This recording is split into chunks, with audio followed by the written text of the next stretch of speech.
Hello Gun Nation, Big Johnson coming at you. All right, what the hell have I gotten into? I am going to be doing my very first airsoft match today with my best friend and his son. Never done it before. I think it's gonna be cool. So I'm gonna be 100% LARPing today. I've got the tactical pants, the boots, all that olive drab crap on, camo, you name it. So I'm fitting in with everybody else. It's supposed to be a really big deal today. I'm out here at D14, I believe, is D12. It's D12, I think. But out here today, and that big field back there is where we're going to be playing. And they've got like broke down airplanes, shacks, broke down cars, all kinds of stuff. They've got a bunch of tables where you can set up all your gear that's covered. Looks like it's going to be a pretty fun time. Never done this before. This is going to be my first time, so it's going to be like old man LARPing. And anyway, bunch of young guys out here. I don't think they take anybody under 12, I think. But so far, it's about 40 minutes, I think, before we officially kick off. There's probably, I bet you there's about 75 or 80 people already here. But anyway, should be fun, interesting. Like I said, I'm completely new to this, but we're just gonna have a good time. Not gonna be doing like any action camera stuff. May go around and you know, look at some gear, or you know, maybe interview some of these guys, but just to see what it's, you know, what they enjoy about it, stuff like that. But anyway, just wanted to kind of keep y'all abreast, and stay tuned. This video is going to be continued, and I'll let you know during the match, maybe when we take a break, then after the match, just kind of give you my whole impressions of airsoft for the first time. So thank y'all so much for watching. Stay tuned.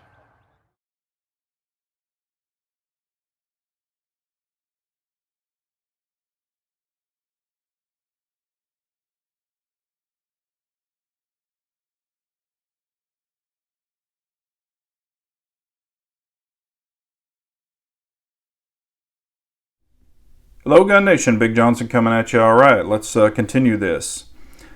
It is after the match. I did go to D14 Airsoft in Sanger, Texas. So it is called D14. Met up with a good friend of mine, or actually my best friend, and his son, and some of their friends showed up. So I had two tables. We had about, probably 6 people or so at our table.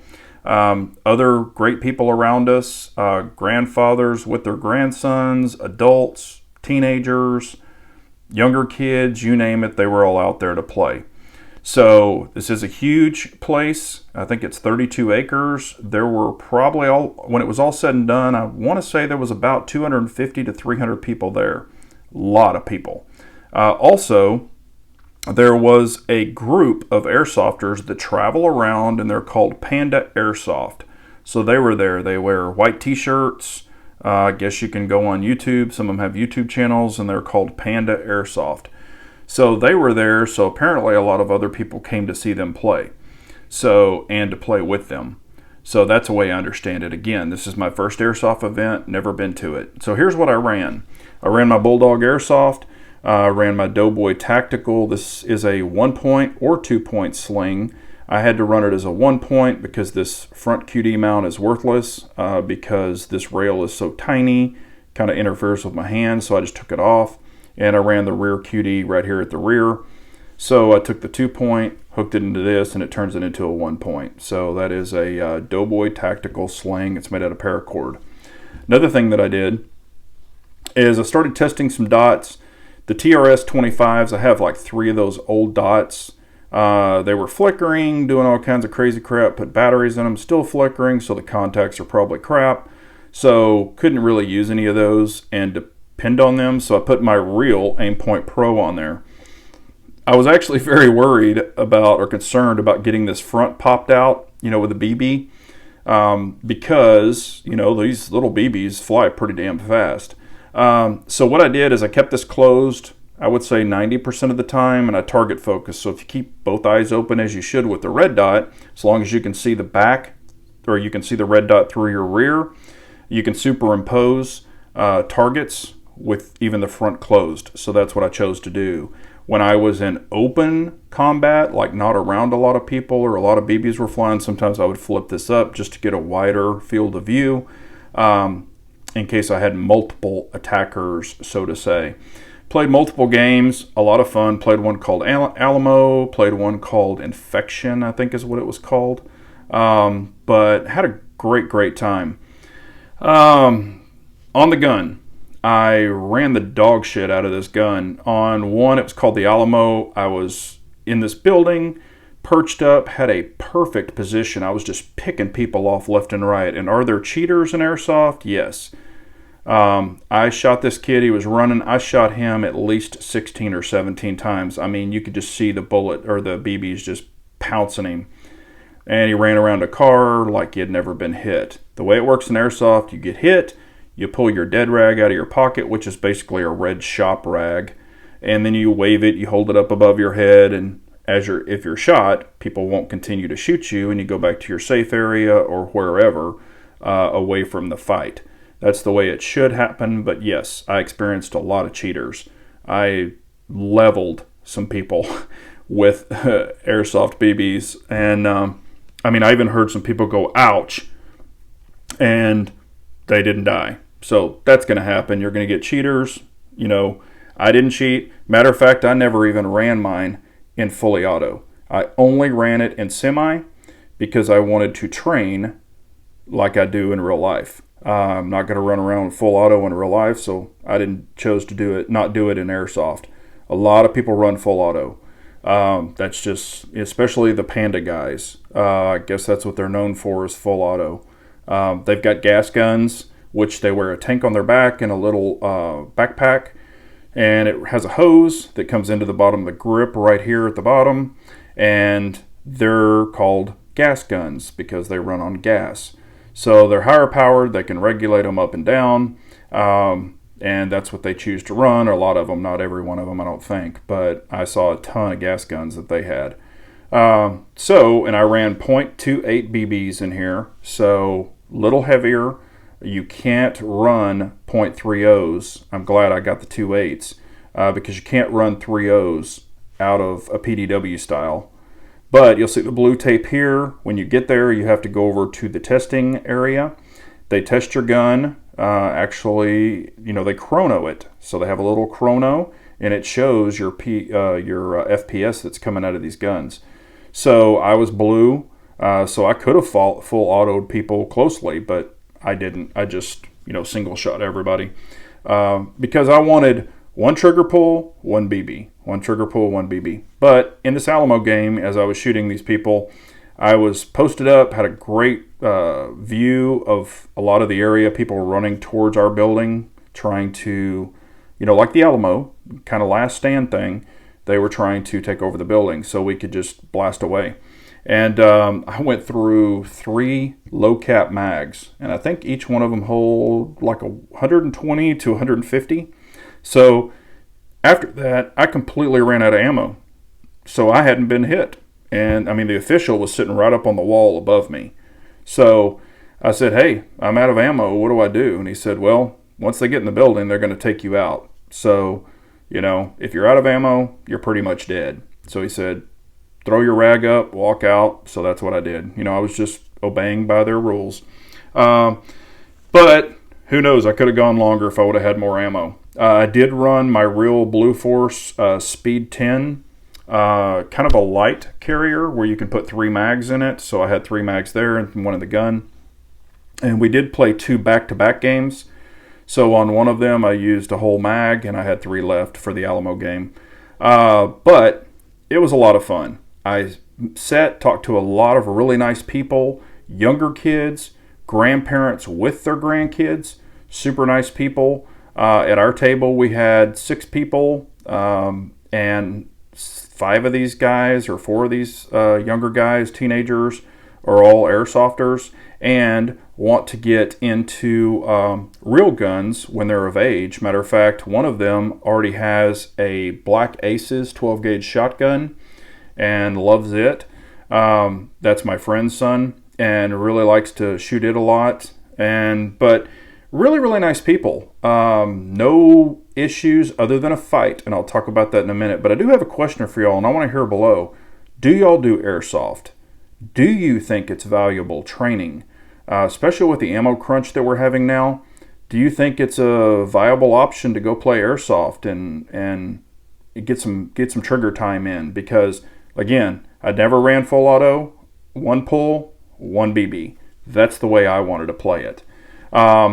Did get ambushed. We had some people down in a house. We were all surrounding them. Took a couple of them out, and then their team, which was the Panda Airsoft, came around the back. My guy was supposed to be watching my back, didn't watch my back, and I got shot in the back. So I got full autoed in the back. Did it hurt? I wouldn't say it's pain. It's like it hits you, it stings for a second, then it goes away. I've got a couple of marks on my arm where it kind of blistered up. My back's fine, never got hit in the face that I know of. And if I did, my gear protected me. But a lot of fun, but I just want to see, is it valuable training, or is it just, I was joking around when I was saying that I was LARPing, because I was wearing actually my tactical pants, my boots, my, like I said, Blue Force carrier, and it is a light carrier. It's not plates. It's just the really light carrier, but I actually carry that when I carry my real PDWs, like the hotels and stuff, where I can pop it on real quick, and if something happened, I've got it.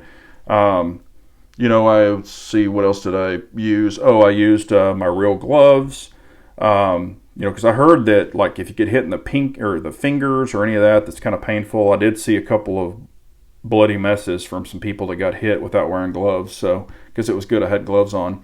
The BBs, like with our ammo, they're kind of expensive. With this, this is 5,000 rounds of .25, and it's $15 for 5,000 rounds. So, super cheap, super fun. Once you get your investment with your gun, your optic and everything, then after that it's just BBs and charging your batteries pretty much for the electric guns. Gas, you've got to get, buy the gas and have it charged and that kind of stuff. But I had a lot of fun. Would I do it again? Definitely. Like I said, just a lot of fun. I intend on doing it again. Enjoyed being with, like-minded people. There was a fight. So one of the Panda guys and then another guy that was a family that was down from us a little bit, they got into it on the field. Supposedly Panda Airsoft full autoed him in the face.